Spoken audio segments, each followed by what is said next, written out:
Yes people, good morning, good afternoon, good evening to all of you. कैसे हैं सब लोग? होप सो आप सब लोग बहुत बढ़िया रहेंगे। मैं बता दूं, मैं भी बहुत अच्छा हूं।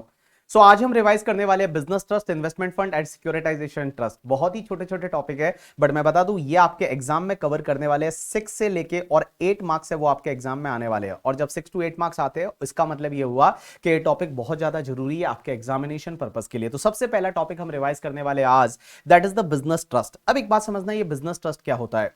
इंडिया में दो तरह के बिजनेस ट्रस्ट होते हैं जिसको सेबी अप्रूवल देती है। एक तो होता है रिट और एक होता है तुम्हारा इनविट। रिट का full form real estate investment trust. और ये रियल एस्टेट इन्वेस्टमेंट ट्रस्ट जो रिट होता है ना, वो पैसा किस में लगाता है? रियल एस्टेट मार्केट में लगाता है। या तो ऐसी कंपनी में इन्वेस्ट करता है जो company already real estate market में है, या फिर वो क्या करते हैं, खुद के मॉल बनाते हैं, खुद के शॉपिंग कॉम्प्लेक्स बनाते हैं, कमर्शियल कॉम्प्लेक्स बनाते हैं, उसको बोला जाता है रिट। एग्जाम्पल के लिए अगर मैं आपको बताऊं, अगर आपको पता रहेगा बैंगलोर बेस्ड दो रेट है। वन तो एम्बेसी ऑफिस पार्क आपने सुना होगा, या फिर mind space office park business park आपने सुना होगा। ये तुम्हारे रिट के एग्जांपल है। एक होता है आईएनवीआईटी। आईएनवीआईटी मींस इंफ्रास्ट्रक्चर इन्वेस्टमेंट ट्रस्ट। ये क्या होता है? इनके पास में जो पैसा होता है वो इंफ्रास्ट्रक्चर मार्केट में लगाते हैं। जैसे मान लो पावर में लगाते हैं, इंफ्रास्ट्रक्चर में जैसे रोड में लगाते हैं, टोल रोड में लगाते हैं, उसमें पैसा लगाते हैं। एग्जांपल के लिए मैं बता दूं, जैसे इंडिया ग्रिड ट्रस्ट है, that is called InvIT, infrastructure investment trust. तो आज हम पढ़ने वाले हैं कि बिजनेस ट्रस्ट की टैक्सेबिलिटी क्या रहेगी, जो यूनिट होल्डर उसमें इन्वेस्ट करता है उसकी टैक्सेबिलिटी क्या होगी, वो सब चीजें हैं वो इस पर्टिकुलर टॉपिक में हम रिवाइज करने वाले हैं। तो देखो, सबसे पहले आपका पूरा ध्यान इधर होना चाहिए। नेक्स्ट 10 मिनट्स के अंदर अंदर ये टॉपिक पूरा रिवाइज हो जाएगा। तो सबसे पहले क्या होता है कि यूनिट होल्डर है, वो यूनिट होल्डर इन्वेस्ट करता है बिजनेस ट्रस्ट में। बिजनेस ट्रस्ट दो तरह के हो सकते हैं, रिट या फिर इनविट। और एक बात समझना, ये जो बिजनेस ट्रस्ट होता है, खासकर इसमें से रिट, वो खुद खुद के बहुत सारे कॉम्प्लेक्स होते हैं, खुद के शॉपिंग कॉम्प्लेक्स होते हैं, कमर्शियल कॉम्प्लेक्स होते हैं, मॉल्स होते हैं, या फिर कमर्शियल बिल्डिंग वो लेते हैं। बट उसके साथ साथ कभी कभी क्या होता है, ये एसपीवी में इन्वेस्ट करते हैं। एसपीवी एक स्पेशल पर्पस व्हीकल होती है जो रियल एस्टेट बिजनेस में एंगेज होती है, दैट इज कॉल्ड एसपीवी। तो देखो, सबसे ऊपर कौन है? Unit holder. Unit holder will invest in the business trust, और बिजनेस ट्रस्ट किस में इन्वेस्ट करेगा? एसपीवी में इन्वेस्ट करेगा, स्पेशल पर्पस व्हीकल। और स्पेशल पर्पस व्हीकल है वो एक इंडियन कंपनी होती है जो रियल एस्टेट बिजनेस में होती है, उसको अपन बोलेंगे एसपीवी। अब एक बात समझना, आपने इन्वेस्ट किया बिजनेस ट्रस्ट में और बिजनेस ट्रस्ट ने इन्वेस्ट किया एसपीवी में। अब एक बात समझो, बिजनेस ट्रस्ट है वो एसपीवी का कंट्रोलिंग पावर रखता है। और आज जो करंट सेबी गाइडलाइंस है उसके हिसाब से 50% से ज्यादा का इक्विटी शेयर होल्डिंग है वो एसपीवी का किसके पास में होना चाहिए? बिजनेस ट्रस्ट के पास में होना चाहिए, तभी वो एसपीवी एसपीवी मानी जाएगी। अब एक बात समझना, जैसे मान लो यहां पे बिजनेस ट्रस्ट है, वो बिजनेस ट्रस्ट ने एसपीवी में इन्वेस्ट किया थ्रू द शेयर्स खरीदे। अब शेयर्स जैसे ही खरीदे तो एक बात बताइए, ये जो एसपीवी है, ये एसपीवी क्या करेगी? यहां पे इस बिजनेस ट्रस्ट को क्या देगी? डिविडेंड देगी। एसपीवी जो है वो एसपीवी बिजनेस ट्रस्ट को क्या देगी? डिविडेंड देगी। अब आपको ये देखना है कि भैया जैसे ही डिविडेंड यहां पे एसपीवी ने बिजनेस ट्रस्ट को दिया, बिजनेस ट्रस्ट के हाथ में ये डिविडेंड एग्जेम्प्ट हो जाएगा अंडर सेक्शन 1023 एफसी। एक सेक्शन हुआ करती है 1023 एफसी, और 1023 एफसी में ये डिविडेंड यहां बिजनेस ट्रस्ट के हाथ में पूरा एग्जेम्प्ट हो जाएगा। लेकिन सर अगर मान लो ये जो डिविडेंड है, ये डिविडेंड जब यूनिट होल्डर को बांटा जाएगा, तो क्वेश्चन ये आता है यूनिट होल्डर के हाथ में ये डिविडेंड टैक्सेबल होगा या नहीं।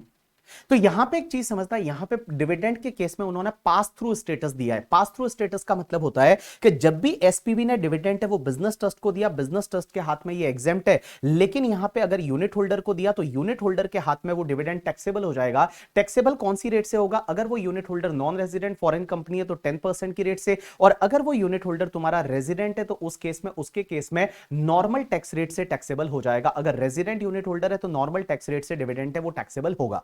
लेकिन इसमें एक चीज समझना, ये डिविडेंड टैक्सेबल यूनिट होल्डर के हाथ में तभी होगा जब यहां पे एसपीवी जो है वो एसपीवी ने टैक्स भरा है under section 115 B double A 22% की रेट से। मींस यहां पे जो एसपीवी है, एसपीवी ने अगर मान लो 22% की रेट से टैक्स भरा है तो ही ये डिविडेंड यहां पे यूनिट होल्डर के हाथ में टैक्सेबल होगा। बट अगर एसपीवी ने कंसेशनल रेट 22% की रेट से टैक्स नहीं भरा, उन्होंने 25 या 25% या 30% की रेट से टैक्स भरा है, तो डिविडेंड बेटा यहां पे यूनिट होल्डर के हाथ में भी पूरा एग्जेम्प्ट हो जाएगा। तो देखिए, मैंने जो बताया एक बार मैं क्विकली वापस से रिवाइज कर रहा हूं। देखो, सबसे पहले आप यूनिट होल्डर हो, आप इन्वेस्ट किस में करोगे? बिजनेस ट्रस्ट में करोगे। बिजनेस ट्रस्ट है वो एसपीवी में इन्वेस्ट करेगा। एसपीवी से डिविडेंड मिलता है, वो डिविडेंड यहां बिजनेस ट्रस्ट के हाथ में एग्जेम्प्ट है ऑल केसेस में।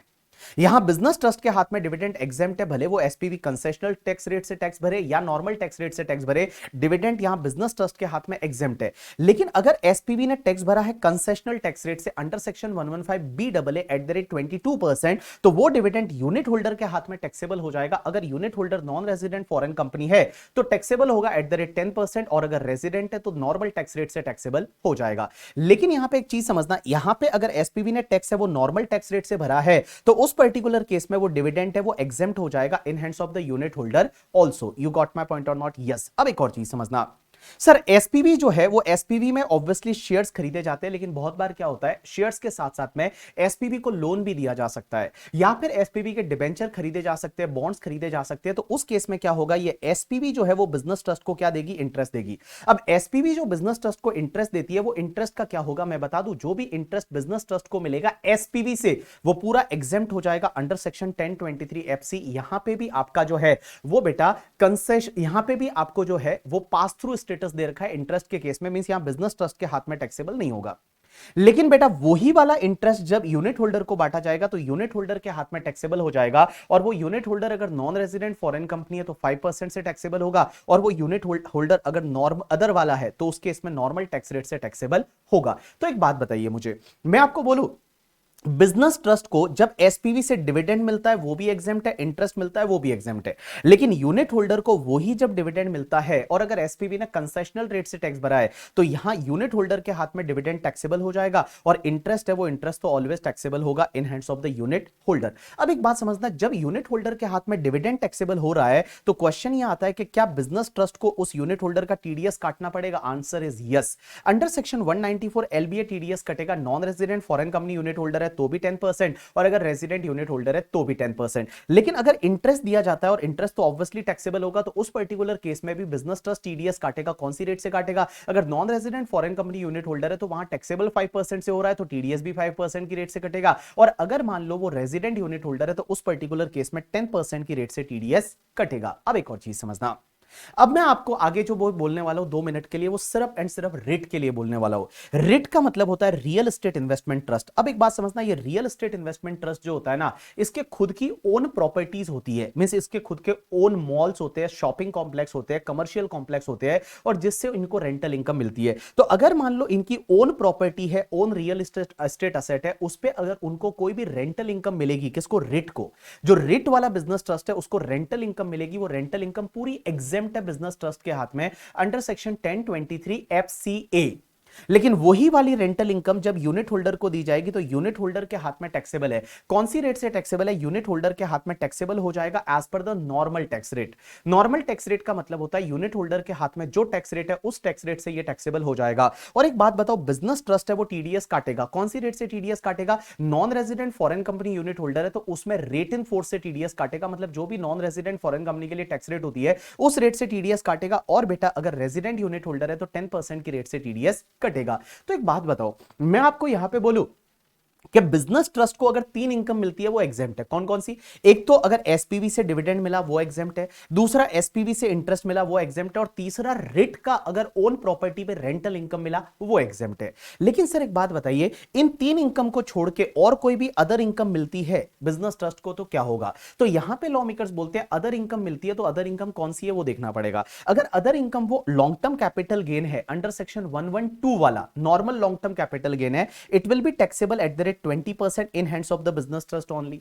अगर मान लो वो short term capital gain triple बने वाला है तो it will be taxable at the rate 15% in hands of the business trust only, और बाकी कोई भी इनकम अगर बिजनेस ट्रस्ट को मिलती है तो वो टैक्सेबल हो जाएगा eight the rate MMR. MMR का मतलब 42.744%, और 42.744% से टैक्सेबल हो जाएगा किसके हाथ में? बिजनेस ट्रस्ट के हाथ में वो इनकम टैक्सेबल हो जाएगी। अब एक बात बताओ, तो सिंपल सी चीज बताओ, अदर इनकम जो भी बिजनेस ट्रस्ट को मिलेगी वो बिजनेस ट्रस्ट के हाथ में टैक्सेबल होगी। अगर वो एलटीसीजी है 20%, एसटीसीजी ट्रिपल वन है 15%, अदर इनकम है वो एमएमआर से टैक्सेबल होगी बिजनेस ट्रस्ट के हाथ में। तो जब ये अदर इनकम जो है वो यूनिट होल्डर को डिस्ट्रीब्यूट होगी तो यूनिट होल्डर के हाथ में ये एग्जेम्प्ट हो जाएगी अंडर सेक्शन 1023 एफडी करके, 1023 एफडी में एग्जेम्प्ट हो जाएगी। तो एक बात बताओ, यहां पे मैं अगर आपको एक कंक्लूजन बोलना चाहूं तो ऐसे बोलूं कि देखो जो बिजनेस ट्रस्ट है ना उसके हाथ में ऑल इनकम टैक्सेबल है, तीन इनकम को छोड़ के। कौन कौन सी? एक तो तुम्हारा एसपीवी से डिविडेंड मिलता है, दूसरा एसपीवी से इंटरेस्ट मिलता है, और तीसरा रेट का ओन प्रॉपर्टी पे रेंटल इनकम। ये तीन एग्जेम्प्ट है, बाकी सब टैक्सेबल है। और मैं बता दूं यूनिट होल्डर के हाथ में ऑल इनकम एग्जेम्प्ट है, सिर्फ तीन ही तो टैक्सेबल है। कौन कौन सी? अगर डिविडेंड मिलता है जो एसपीवी से मिला था और एसपीवी ने कंसेशनल रेट से टैक्स भरा था, या फिर इंटरेस्ट मिला था एसपीवी से वो वाला, एंड अगर मान लो रेंटल इनकम मिली है रेट से उसकी ओन प्रॉपर्टी पे, तो वो इनकम यूनिट होल्डर के हाथ में टैक्सेबल है। बाकी जितनी भी इनकम है वो यूनिट होल्डर के हाथ में एग्जेम्प्ट हो जाएगी। अब एक और चीज समझना, लॉ मेकर्स यहां पे ये बोलते हैं कि भैया जो भी बिजनेस ट्रस्ट को इनकम मिलती है ना, वो बिजनेस ट्रस्ट को जो इनकम मिली है और जितनी इनकम यूनिट होल्डर को बांटी जाती है उसका नेचर एंड प्रपोर्शन सेम रहेगा। नेचर एंड प्रपोर्शन सेम रहेगा, इसका मतलब क्या हुआ कि जैसे फॉर एन एग्जांपल, एक अगर मैं बिजनेस ट्रस्ट की बात करूं, बिजनेस ट्रस्ट को इस साल में 100 करोड़ का इनकम हुआ और इस 100 करोड़ में से 20 करोड़ का इंटरेस्ट मिला है एसपीवी से, एसपीवी से 20 करोड़ का इंटरेस्ट मिला है और 80 करोड़ की मान लो अदर इनकम है। अब एक बात बताओ, इन्होंने क्या किया, इसमें से 50 करोड़ रुपीस है वो डिस्ट्रीब्यूट किया। तो 50 करोड़ जब यूनिट होल्डर को डिस्ट्रीब्यूट किया जाएगा तो उनके हाथ में नेचर एंड प्रपोर्शन सेम रहेगा। मींस ये माना जाएगा कि 50 करोड़ में 10 करोड़ का तो इंटरेस्ट है, 10 करोड़ रुपीस का क्या है? इंटरेस्ट है। 10 करोड़ रुपीस का इंटरेस्ट है एसपीवी वाला, और बेटा 40 करोड़ रुपीस का अदर इनकम है करके, 40 करोड़ का अदर इनकम है। इसका मतलब यह हुआ कि एक बात बताओ, जैसे मैं एक यूनिट होल्डर हूं और मेरे को 10,000 मिला, तो मेरे हाथ में क्या होगा? 20 करोड़ का इंटरेस्ट माना जाएगा, मीन 10,000 में 2,000 रुपीस इंटरेस्ट माना जाएगा एसपीवी वाला, और बाकी 8,000 अदर इनकम माना जाएगा। और जो इंटरेस्ट आ रहा है एसपीवी से 2,000 वो मेरे लिए टैक्सेबल हो जाएगा और बाकी वाला मेरे लिए एग्जेम्प्ट हो जाएगा। सो इन सिंपल वर्ड मैं बता दूं, जो भी बिजनेस ट्रस्ट को इनकम होती है उसमें से जितनी इनकम डिस्ट्रीब्यूट की जाती है यूनिट होल्डर को, तो यूनिट होल्डर के हाथ में उसका नेचर एंड प्रपोर्शन सेम रहेगा। नेचर का मतलब वो जिस नेचर की इनकम है वो उसी नेचर की रहेगी और उसका प्रपोर्शन भी उसी नेचर का रहेगा। यू गॉट माय पॉइंट और नॉट? यस। अब एक और चीज समझना, अगर मान लो आपके पास में यूनिट है किसकी? बिजनेस ट्रस्ट की, और बिजनेस ट्रस्ट की यूनिट को अगर आप बेचते हो तो क्या होगा? देखो बिजनेस ट्रस्ट की यूनिट अगर आप बेचते हो, पहली चीज तो बिजनेस ट्रस्ट की यूनिट के केस में जो पीरियड ऑफ होल्डिंग आप देखोगे उसमें 3 इयर्स का पीरियड ऑफ होल्डिंग आपको देखना पड़ेगा। अब 3 इयर्स का पीरियड ऑफ होल्डिंग देखना पड़ेगा। अगर आपने इसको सेल किया और लॉन्ग टर्म कैपिटल गेन हुआ, लॉन्ग टर्म कैपिटल गेन होता है, और अगर सेल पे एसटीटी पे हुआ है तो उस पर्टिकुलर केस में लॉन्ग टर्म कैपिटल गेन 112 में 10% से टैक्सेबल होगा और शॉर्ट टर्म कैपिटल गेन 15% से टैक्सेबल हो जाएगा अंडर सेक्शन 111A। बट अगर एसटीटी पे नहीं हुआ, अनलिस्टेड यूनिट है, तो उस पर्टिकुलर केस में लॉन्ग टर्म कैपिटल गेन है वो आपका 20% से टैक्सेबल होगा और शॉर्ट टर्म कैपिटल गेन है वो आपका नॉर्मल टैक्स रेट है, वो नॉर्मल टैक्स रेट से टैक्सेबल हो जाएगा। बाकी सब चीजें जो मैंने आपको बताई यहां पे मैंने बहुत ही अच्छे तरीके से एक एक पॉइंट है वो आपके लिए दे रखा है करके, ठीक है। चलिए अब मैं आपको एक और कॉन्सेप्ट बताता हूं। एक कॉन्सेप्ट आता है that is the sponsor. Sponsor क्या होता है कि मान लो ये जैसे इंडियन कंपनी है और इस पर्टिकुलर इंडियन कंपनी एसपीवी जो है वो पहले एसपीवी नहीं थी, उसके सब शेयर होल्डर अपन थे। मान लो we are the 100% share holder of the SPV. अब मुझे क्या करना है? बिजनेस ट्रस्ट बनाना है। तो बिजनेस ट्रस्ट बनाने के लिए क्या करना पड़ेगा? इस एसपीवी के शेयर्स अपने को डाइल्यूट करने पड़ेंगे। और हम क्या करेंगे? हम जितने भी मान लो इस एसपीवी के शेयर होल्डर है, हम क्या करेंगे, क्योंकि एटलीस्ट 50% से ज्यादा का शेयर होल्डिंग बिजनेस ट्रस्ट के पास होना चाहिए तभी वो एसपीवी एसपीवी बनेगी। तो हम क्या करेंगे? एसपीवी के शेयर है वो बिजनेस ट्रस्ट को देंगे और बिजनेस ट्रस्ट है वो अपनी यूनिट अपने को देगी करके, ठीक है। तो अपन स्पॉन्सर बन जाएंगे। तो स्पॉन्सर क्या करेगा? एसपीवी का शेयर है वो बिजनेस ट्रस्ट को देगा, बिजनेस ट्रस्ट है वो उसकी यूनिट दे देगा उसके बदले में। एक बात समझना, जब आप एसपीवी के शेयर दोगे और बिजनेस ट्रस्ट अपनी यूनिट देगा तो ये तो ट्रांसफर माना जाएगा, इसमें तो कैपिटल गेन लगना चाहिए। बट मैं बता दूं ये ट्रांसफर नहीं माना जाता, इसमें कैपिटल गेन नहीं लगता ड्यू टू सेक्शन 47 का क्लॉज नंबर 17 होता है कैपिटल गेन में, और बोला गया ये ट्रांसफर नहीं माना जाता, कैपिटल गेन नहीं लगता। लेकिन एक बात बताओ, जब एसपीवी के शेयर के बदले अपने को बिजनेस ट्रस्ट का यूनिट मिल गया, अब अगर फ्यूचर में हम बिजनेस ट्रस्ट का यूनिट बेचेंगे तो कैपिटल गेन लगेगा? Answer is yes.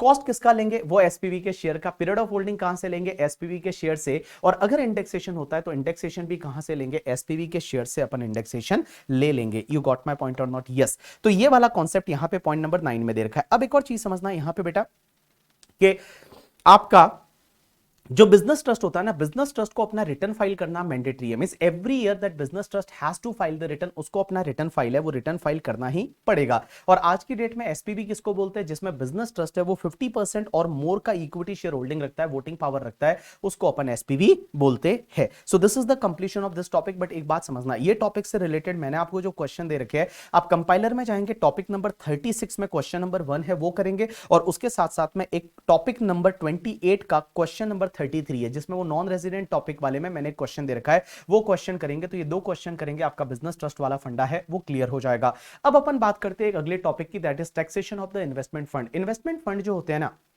वो बेसिकली 3 तरह के ऑल्टरनेट इन्वेस्टमेंट फंड होते हैं, एक तो कैटेगरी 1, एक कैटेगरी 2 एंड कैटेगरी 3। कैटेगरी 3 यहां पे कवर नहीं होता।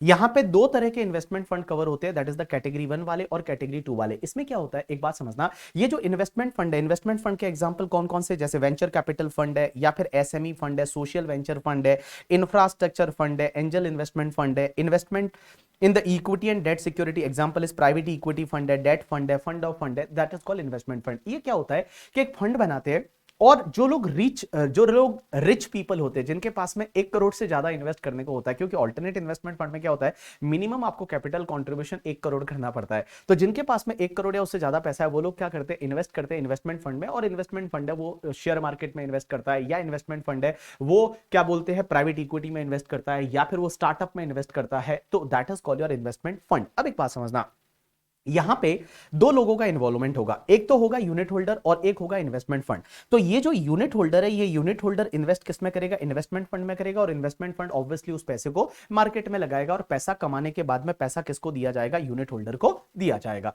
अब एक बात समझना, क्वेश्चन ये आता है, what is the taxability in hands of the unit holder and investment fund. यहां पे 2 तरह के इन्वेस्टमेंट फंड कवर होते हैं, ऑल्टरनेट इन्वेस्टमेंट फंड कैटेगरी 1 वाले और कैटेगरी 2 वाले। कैटेगरी 3 यहां पे कवर नहीं होता। कैटेगरी 3 आपके नॉन रेजिडेंट टैक्सेशन में जहां आप स्पेसिफाइड फंड पढ़ते हो, वहां पे कैटेगरी 3 कवर होता है। अब एक चीज समझना, यहां जो इन्वेस्टमेंट फंड है ना, इन्वेस्टमेंट फंड के हाथ में ऑल इनकम एग्जेम्प्ट है। मींस इन्वेस्टमेंट फंड लेवल पे ऑल इनकम एग्जेम्प्ट है, एक को छोड़ के, that is the PGBP. PGBP का इनकम टैक्सेबल है इन्वेस्टमेंट फंड लेवल पे, और बाकी जितनी भी इनकम है वो एग्जेम्प्ट है। लेकिन सर यूनिट होल्डर के हाथ में, यूनिट होल्डर के हाथ में ऑल इनकम टैक्सेबल है except PGBP. Why except PGBP? Because PGBP पे टैक्स इन्वेस्टमेंट फंड ने भर दिया, तो यहां पे यूनिट होल्डर के हाथ में पीजीबीपी का इनकम एग्जेम्प्ट है, बाकी सब इनकम टैक्सेबल है यूनिट होल्डर के हाथ में। अब एक बात समझना सर, एक बात बताओ, आप बोल रहे हो कि इन्वेस्टमेंट फंड के हाथ में ऑल इनकम एग्जेम्प्ट है पीजीबीपी को छोड़ के, तो पीजीबीपी पे टैक्स लगेगा, आंसर इज यस। तो इन्वेस्टमेंट फंड की टैक्स रेट क्या रहेगी? तो इन्वेस्टमेंट फंड की टैक्स रेट रहेगी, वो डिपेंड करेगा इन्वेस्टमेंट फंड का कॉन्स्टिट्यूशन क्या है। अगर इन्वेस्टमेंट फंड है वो आपके कंपनी के फॉर्म में है या पार्टनरशिप फर्म के फॉर्म में है, तो कंपनी पे नॉर्मली टैक्स रेट क्या रहती है, या तो 25% या 30%, और पार्टनरशिप फर्म के लिए 30%, तो 25% और 30% की रेट से टैक्स लगेगा पीजीबीपी की इनकम पे। और अगर मान लो इसका कॉन्स्टिट्यूशन है वो कंपनी फर्म को छोड़ के जैसे एओपी बीओआई ट्रस्ट के फॉर्म में है, तो इनकम टैक्सेबल हो जाएगी एट द रेट एमएमआर। अब एक और चीज समझना, सर आप बोल रहे हो पीजीबीपी को छोड़ के बाकी जितनी भी इनकम है वो यूनिट होल्डर के हाथ में टैक्सेबल होगी, आंसर इज यस। तो यूनिट होल्डर के हाथ में जब टैक्सेबल हो रही है, तो यूनिट होल्डर का टीडीएस भी तो काटा जाएगा, आंसर इज यस। कौन सी सेक्शन में काटा जाएगा, 194 LBB में। अब क्वेश्चन ये आता है टीडीएस की रेट क्या रहेगी, तो टीडीएस की रेट डिपेंड करेगी कि यूनिट होल्डर कौन है। अगर unit holder non resident foreign company है, तो टीडीएस काटा जाएगा eight the rate in force. Means unit holder है वो नॉन रेजिडेंट या फॉरेन कंपनी है, तो यहां पे टीडीएस काटा जाएगा, इन्वेस्टमेंट फंड टीडीएस काटेगा under section 194 LBB at rate in force. Rate in force में जो रिसिपेंट के लिए टैक्स रेट होती है, that is called rate in force. But अगर यूनिट होल्डर है वो रेजिडेंट है, तो उसका टीडीएस काटा जाएगा 10% की रेट से। कौन सी रेट से, 10% की रेट से टीडीएस काटा जाएगा करके, ठीक है। अब एक और चीज समझना, मैं आपको बताऊं, जो भी यहां पे इन्वेस्टमेंट फंड को इनकम होगी ना यूनिट होल्डर के हाथ में, उसका नेचर एंड प्रपोर्शन सेम लिया जाएगा। नेचर एंड प्रपोर्शन सेम लिया जाएगा, इसका मतलब यह हुआ कि इन्वेस्टमेंट फंड है वो इन्वेस्टमेंट फंड को फॉर एन एग्जांपल 100 करोड़ का इनकम हुआ, इसमें से 50 करोड़ का कैपिटल गेन है और 50 करोड़ का मान लो पीजीबीपी है। तो यहां पे यूनिट होल्डर, एक यूनिट होल्डर, मेरे को 10,000 मिला, तो मेरे हाथ में 5,000 है वो पीजीबीपी होगा और 5,000 है वो कैपिटल गेन होगा। लेकिन यहां पे एक चीज है वो बड़ी एंटिक आती है, जो कि पीछे वाले टॉपिक में नहीं थी। जैसे मान लो इन्वेस्टमेंट फंड को इस साल में इनकम 10 करोड़ का हुआ, और उन्होंने उसको जो डिस्ट्रीब्यूट किया ना वो सिर्फ 7 करोड़ का किया। तो जब 7 करोड़ का डिस्ट्रीब्यूट किया तो भी यहां पे यूनिट होल्डर के हाथ में टैक्सेबल पूरा 10 करोड़ होगा। Means on the last date it is assume that, last date पे ये मान लिया जाएगा कि टोटल इनकम डिस्ट्रीब्यूट कर दिया यूनिट होल्डर को और यूनिट होल्डर के हाथ में पूरा 10 करोड़ है, वो 10 करोड़ टैक्सेबल हो जाएगा। पूरा 10 करोड़ है वो यूनिट होल्डर के हाथ में टैक्सेबल हो जाएगा। लेकिन सर डिस्ट्रीब्यूट तो 7 करोड़ ही हुआ है, तो भी पूरा टैक्सेबल यहां यूनिट होल्डर के हाथ में 10 करोड़ होगा। एक और चीज समझना यहां पे, सर वो 3 करोड़ का जो डिस्ट्रीब्यूट अभी नहीं किया वो नेक्स्ट ईयर में वापस डिस्ट्रीब्यूट किया जाएगा, तो क्या वापस यूनिट होल्डर के हाथ में टैक्सेबल होगा? Answer is no, because accrual basis पे वो ऑलरेडी टैक्सेबल हो चुका है यूनिट होल्डर के हाथ में, तो at the time of distribution वो टैक्सेबल नहीं होगा। अब एक और चीज समझना, सर एक बात बताइए, जैसे पुराना टॉपिक जो था बिजनेस ट्रस्ट, बिजनेस ट्रस्ट में अगर कोई लॉस होता है तो लॉसेस है वो कैरी फॉरवर्ड सेट ऑफ जो करेगा वो तुम्हारा बिजनेस ट्रस्ट ही करेगा, यूनिट होल्डर को लॉसेस नहीं मिलते। लेकिन इसमें एक चीज समझना, अगर लॉस हुआ तो क्या होगा? तो लॉस हुआ तो क्या होगा, तो देखो लॉस का सेट ऑफ जो होगा ना वो सेट ऑफ हमेशा इन्वेस्टमेंट फंड करेगा। पहले इन्वेस्टमेंट फंड लॉसेस को सेट ऑफ करेगा, जैसे पीजीबीपी का लॉस हुआ, कैपिटल गेन है तो उसके सामने एडजस्ट करना है, सेट ऑफ करेगा वो इन्वेस्टमेंट फंड करेगा।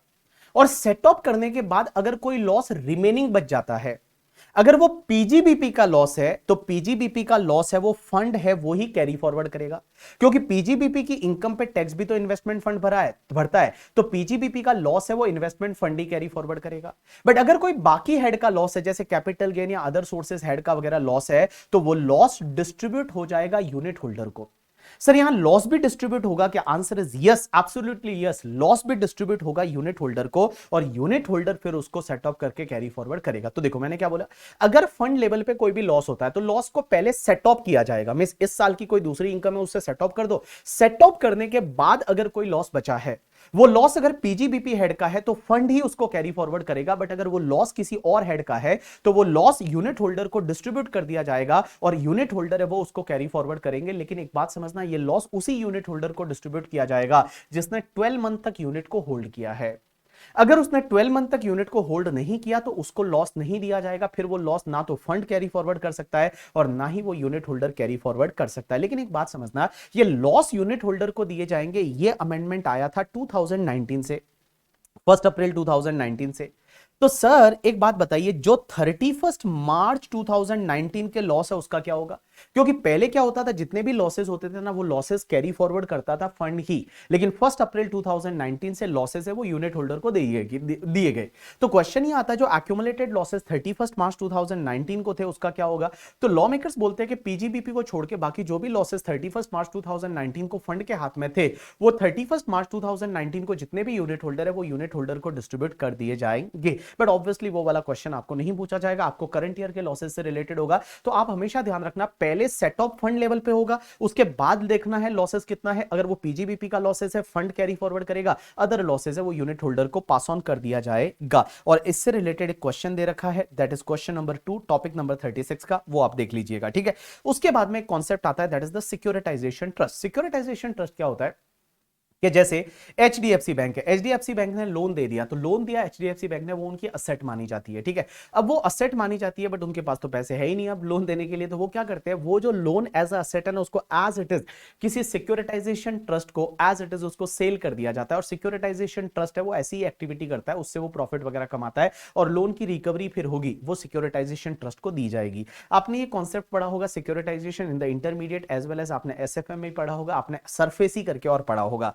तो सिक्योरिटाइजेशन ट्रस्ट के केस में सर टैक्स ट्रीटमेंट क्या होगा? तो मैं बता दूं, देखो सिक्योरिटाइजेशन ट्रस्ट में लोग इन्वेस्टर होते हैं, वो इन्वेस्टमेंट करते हैं सिक्योरिटाइजेशन ट्रस्ट में। सिक्योरिटाइजेशन ट्रस्ट है वो सिक्योरिटाइजेशन एक्टिविटी करता है और उससे जो भी पैसा कमाता है वो पैसा है वो इन्वेस्टर को देता है। तो एक बात समझना, यहां पे लॉ मेकर्स ये बोलते हैं कि सिक्योरिटाइजेशन ट्रस्ट है ना, उसकी जितनी भी इनकम होगी वो पूरी एग्जेम्प्ट है। सिक्योरिटाइजेशन ट्रस्ट की सिक्योरिटाइजेशन एक्टिविटी से जितनी भी इनकम होगी वो पूरी एग्जेम्प्ट है, लेकिन फिर इनकम टैक्सेबल कहां होगी? इनकम टैक्सेबल होगी यूनिट होल्डर या इन्वेस्टर के हैंड में। इन्वेस्टर के हैंड में जो भी इनकम है वो पूरी टैक्सेबल हो जाएगी इन्वेस्टर के हैंड में। कौन सी रेट से टैक्सेबल होगी? जो इन्वेस्टर की टैक्स रेट रहेगी उस रेट से टैक्सेबल हो जाएगी। अब एक और चीज समझना, यहां पे इन्वेस्टर के हाथ में बेटा उसका नेचर एंड प्रपोर्शन सेम लिया जाएगा। एक और चीज समझना, यहां पे जैसे सिक्योरिटाइजेशन ट्रस्ट को 10 करोड़ का इनकम हुआ, उसमें से सिर्फ 7 करोड़ का इन्वेस्टर को डिस्ट्रीब्यूट किया, तो भी इन्वेस्टर के हाथ में पूरा 10 करोड़ है वो टैक्सेबल हो जाएगा, जैसा कि इन्वेस्टमेंट फंड में था वैसा का वैसा। अब यहां पे एक और चीज समझना कि सर सिक्योरिटाइजेशन ट्रस्ट के हाथ में इनकम टैक्सेबल नहीं होती, इनकम टैक्सेबल इन्वेस्टर के हाथ में होती है, तो सिक्योरिटाइजेशन ट्रस्ट है वो इन्वेस्टर का टीडीएस भी काटेगा। आंसर इज यस, टीडीएस काटा जाएगा अंडर सेक्शन 194 एलबीसी करके। एक सेक्शन हुआ करती है 194 एलबीसी, और एलबीसी में टीडीएस काटा जाएगा। टीडीएस कौन सी रेट से काटा जाएगा, that depends on the investor. अगर इन्वेस्टर है वो आपका नॉन रेजिडेंट या फॉरेन कंपनी है तो टीडीएस काटा जाएगा रेट इन फोर्स से। इन्वेस्टर अगर इंडिविजुअल एचयूए पे तो टीडीएस काटा जाएगा 25% की रेट से, और अगर मान लो इन्वेस्टर है वो अदर देन इंडिविजुअल एचयूए पे तो टीडीएस काटा जाएगा 30% की रेट से। तो देखो मैंने क्या बोला, आपको यह देखना है कि इन्वेस्टर है कौन। इन्वेस्टर अगर नॉन रेजिडेंट फॉरेन कंपनी है तो rate in force, investor resident individual HUF पे तो 25%, और अदर रेजिडेंट पर्सन है तो 30% की रेट से टीडीएस काटा जाएगा। अब एक बात समझना, यहां पे अगर सिक्योरिटाइजेशन ट्रस्ट को लॉस हो जाते हैं तो वो loss as it is investor को मिलेंगे। यहां पे सिक्योरिटाइजेशन ट्रस्ट कैरी फॉरवर्ड नहीं करेगा, इन्वेस्टर है वो इन्वेस्टर उसको कैरी फॉरवर्ड सेट ऑफ वगैरह करेगा। कुल मिला के एक बात बताओ, ये topic similar to the investment fund है। फर्क इतना था कि इन्वेस्टमेंट फंड में क्या था कि पीजीबीपी की इनकम इन्वेस्टमेंट फंड के हाथ में टैक्सेबल थी, यहां पे ऐसा नहीं है। यहां पे ऑल सिक्योरिटाइजेशन एक्टिविटी से जितना भी इनकम होगा वो यहां पे एग्जेम्प्ट है, पूरा पूरा टैक्सेबल इन्वेस्टर के हाथ में हो जाएगा करके। ठीक है, चलिए उसके बाद में सिक्योरिटाइजेशन ट्रस्ट बोलते हैं कि इसको, इसका यहां पे डेफिनेशन दे रखा है, ये डेफिनेशन आपको पढ़ने की जरूरत नहीं है। अब एक और चीज समझना, अपन ने जो 3 टॉपिक पढ़े, एक तो तुम्हारा business trust, investment fund and securitization trust, ये तीनों ही केस में क्या होगा पता है कि जो भी इनकम हुई उसका नेचर, प्रपोर्शन, ये सब डिटेल है वो, ये जो सिक्योरिटाइजेशन ट्रस्ट है, इन्वेस्टमेंट फंड है, बिजनेस ट्रस्ट है, ये डिटेल अपने यूनिट होल्डर इन्वेस्टर को देंगे। कब तक पता है, 30 June of the next financial year. मतलब इस प्रीवियस ईयर का इनकम हुआ तो नेक्स्ट ईयर के 30 जून तक ये डिटेल है वो देनी पड़ेगी यूनिट होल्डर इन्वेस्टर को। तो इन्वेस्टर अपना रिटर्न फाइल करते टाइम उसको पता चले कि इनकम का नेचर क्या है, प्रपोर्शन क्या है, कितना टैक्सेबल होगा, कैसे होगा, वो करना है। उसके साथ साथ में इसकी डिटेल है वो डिटेल देनी पड़ेगी इनकम टैक्स डिपार्टमेंट को, और किसको, सीआईटी पीसीआईटी को देनी पड़ेगी, इनकम टैक्स अथॉरिटी को ये लोग देंगे। और ये डिटेल कब तक देंगे, 30 नवंबर तक, 30 नवंबर ऑफ असेसमेंट ईयर। लेकिन इसमें इन्वेस्टमेंट फंड के केस में यहां पे लिखा हुआ है कि इन्वेस्टमेंट फंड को ये डिटेल 15 जून तक देनी पड़ेगी। तो इनकम टैक्स डिपार्टमेंट को, सीआईटी पीसीआईटी को ये लोग डिटेल कब देंगे, अगर बिजनेस ट्रस्ट है या सिक्योरिटाइजेशन ट्रस्ट है तो 30 नवंबर ऑफ असेसमेंट ईयर, और अगर इन्वेस्टमेंट फंड है तो 15 June of the assessment year तक ये डिटेल है वो इनकम टैक्स डिपार्टमेंट को देनी पड़ेगी। उसके बाद तुम्हारा जो मैथ टॉपिक है, मैथ टॉपिक में आपका कोई भी अमेंडमेंट नहीं है। तो जो लास्ट ईयर वाला रिवीजन लेक्चर था वो एज इट इज आपका री अपलोड होने वाला है। तो आप बोलोगे सर पुराना वाला री अपलोड होगा, आंसर इज यस, बिकॉज कोई भी चेंज नहीं है, सिंगल चेंज नहीं है। अगर चेंज होता तो मैं इसमें कुछ चेंज करा के कर लेता, बट चेंज नहीं है तो एज इट इज वो अपलोड होगा। अगर मैं ऑल्टरनेट ये क्या बोलते हैं, ऑल्टरनेट मिनिमम टैक्स एएमटी की बात करूं तो इसमें भी कोई चेंज नहीं है, तो एज इट इज वही वाला लेक्चर री अपलोड होगा। लेकिन इसमें एक चीज आप नोटिस करना कि आपके कोऑपरेटिव सोसाइटी के केस में लास्ट ईयर तक एएमटी का रेट है वो 18.5% था, इस बार से कोऑपरेटिव सोसाइटी के लिए एएमटी का रेट है वो आपका 15% हो गया है। कोऑपरेटिव सोसाइटी के लिए एएमटी का रेट है वो आपका 15% हो गया है। ये छोटा सा एक अमेंडमेंट है। उसके बाद में कोऑपरेटिव सोसाइटी वाला एक छोटा सा टॉपिक है डिडक्शन अंडर चैप्टर 6 से, इसमें कोई चेंज नहीं है, एज इट इज पुराना वाला लेक्चर है वो आपका अपलोड होगा यहां पे। एक और टॉपिक रिवाइज कर लेते हैं, that is the cooperative society. अब एक बात समझता, कोऑपरेटिव सोसाइटी टॉपिक नंबर 22 है, बड़ा ही छोटा सा टॉपिक है। ये टॉपिक क्या बोलता है, पहली चीज तो कोऑपरेटिव सोसाइटी के लिए टैक्स रेट क्या होती है, ये ऑलरेडी अपन फर्स्ट टॉपिक में पढ़ चुके हैं। कोऑपरेटिव सोसाइटी के लिए टैक्स रेट होती है up to 10,000 net taxable income 10%, 10,000 to 20,000 20%, more than 20,000 30%। Cooperative society के केस में सरचार्ज लगता है, बट यहां सरचार्ज में अमेंडमेंट है। सरचार्ज कैसे है, अगर कोऑपरेटिव सोसाइटी का net taxable income is more than 1 crore up to 10 crore surcharge लगेगा 7%, मोर देन 10 करोड़ सरचार्ज लगेगा 12%, like a domestic company.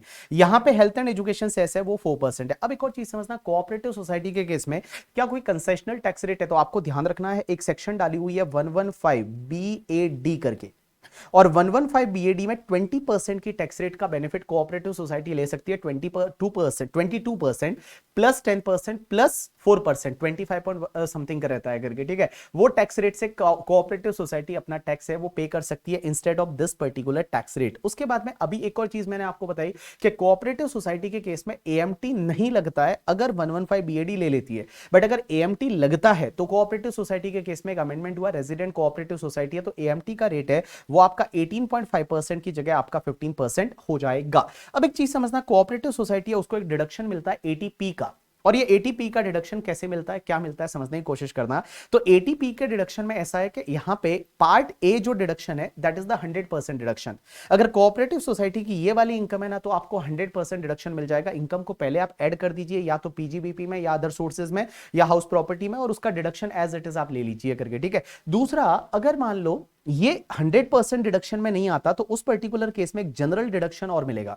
General deduction कितना मिलेगा, अगर वो कंज्यूमर कोऑपरेटिव सोसाइटी है तो मैक्सिमम 1 लाख का, और अदर कोऑपरेटिव सोसाइटी है तो मैक्सिमम 50,000 का, ये आपका जनरल डिडक्शन मिलेगा। अब एक बात समझना, कौन कौन सी इनकम ऐसी है जिसपे 100% डिडक्शन मिलेगा। तो 100% डिडक्शन मिलेगा, सबसे पहला, अगर कोऑपरेटिव सोसाइटी है वो carrying on the business of providing credit facility to its member, अगर वो अपने मेंबर को क्रेडिट फैसिलिटी देती है, मींस मेंबर को अगर लोन देती है, लेकिन इसमें कोऑपरेटिव बैंक को नहीं है, कोऑपरेटिव बैंक को नहीं मिलेगा डिडक्शन, यहां पे कोऑपरेटिव सोसाइटी को मिलेगा। कोऑपरेटिव बैंक अलग होती है, कोऑपरेटिव सोसाइटी अलग होती है, हम सोसाइटी की बात कर रहे हैं। तो कोऑपरेटिव सोसाइटी क्या करती है, आपने देखा होगा गांव में बहुत सारी कोऑपरेटिव सोसाइटी थी, आजकल तो सब बहुत ही फ्रॉड हो गए एंड ऑल। तो कोऑपरेटिव सोसाइटी क्या करती है, अपने मेंबर को अगर कोई भी क्रेडिट फैसिलिटी देती है और उससे जो भी इनकम रहेगा, मींस उससे जो भी इनकम अर्न करेगी वो कोऑपरेटिव सोसाइटी, वो इनकम 100% डिडक्शन मिल जाएगा। दूसरा, अगर कोऑपरेटिव सोसाइटी कॉटेज इंडस्ट्री है तो एग्जाम्पशन मिलेगा, 100% मींस डिडक्शन मिल जाएगा। तीसरा, marketing of the agriculture produce grown by it's member, अगर मेंबर ने कोई भी एग्रीकल्चर प्रोड्यूस ग्रोन किया और उसका ये मार्केटिंग करती है और उससे जो भी इनकम कमाती है उसका 100% डिडक्शन मिलेगा। Collective disposal of the labour of its members, अगर मान लो मेंबर्स के लिए collective disposal of the labour करते हैं, उस एक्टिविटी से जो भी इनकम रहेगा उसका 100% डिडक्शन मिलेगा। Fishing and allied activity that is catching, curing, processing and storing और मार्केटिंग ऑफ द फिश, ये लोग क्या करते हैं, अगर मान लो ये जो कोऑपरेटिव सोसाइटी है वो catching, curing, processing, storing and marketing of the fish ये एक्टिविटी करती है और उससे जो भी इनकम होगा 100% डिडक्शन मिलेगा। Processing without aid of power of agriculture produce of its member, जो मेंबर ने एग्रीकल्चर प्रोड्यूस ग्रोन किया है उसका ये प्रोसेसिंग करते हैं, और प्रोसेसिंग करते हैं वो without aid of the power, without help of the power करते हैं,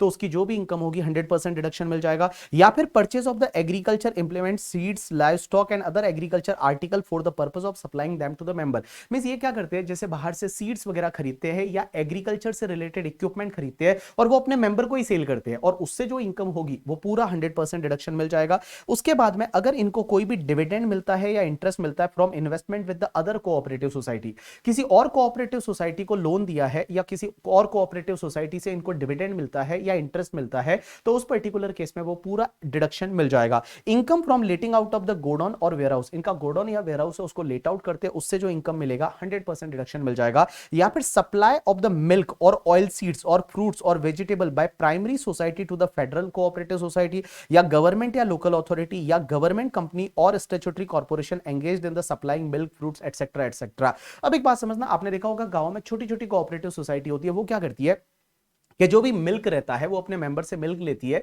और वो मिल्क जो होता है वो फेडरल कोऑपरेटिव सोसाइटी को बेचती है। Federal cooperative society example is Amul, Amul is one federal cooperative society जो मल्टी स्टेट्स में वगैरह है। तो यहां पे एक बात समझना, अगर मान लो वो कोऑपरेटिव सोसाइटी ने मिल्क वगैरह अपने मेंबर से लिया और वो उन्होंने अमूल को बेचा, उससे जो भी इनकम हुआ उनका वो 100% डिडक्शन मिल जाएगा। या फिर वो मिल्क वगैरह है गवर्नमेंट, लोकल अथॉरिटी या किसी भी गवर्नमेंट स्टैट्यूटरी कॉर्पोरेशन को दिया, तो उससे जो भी इनकम होगा वो 100% डिडक्शन मिल जाएगा। तो कुल मिला के मैं आपको बताऊं, ये जो नाम है आप 4-5 बार ये लाइंस पढ़ोगे आपको समझ में आ जाएगा। तो ये जो इनकम होती है उसका आपको 100% डिडक्शन मिल जाएगा कोऑपरेटिव सोसाइटी को, और इसको छोड़ के बाकी वाली इनकम जो रहेगी उस पे एक जनरल डिडक्शन मिलेगा। जनरल डिडक्शन कितना मिलेगा, अगर वो कंज्यूमर कोऑपरेटिव सोसाइटी है तो 1 लाख और अदर कोऑपरेटिव सोसाइटी है तो 50,000 का मिल जाएगा। अब यहां पे एक चीज समझना, आपको इसके क्वेश्चन कहां पे मिलेंगे, तो आप एक काम करिए, एक तो कंपाइलर में क्वेश्चन नंबर 21 पे जाइए जो टॉपिक नंबर 18 में दे रखा है, एक क्वेश्चन नंबर 5 पे जाइए जो टॉपिक नंबर 37 में दे रखा है, और एक क्वेश्चन तुम्हारा जेन 2021 एग्जाम का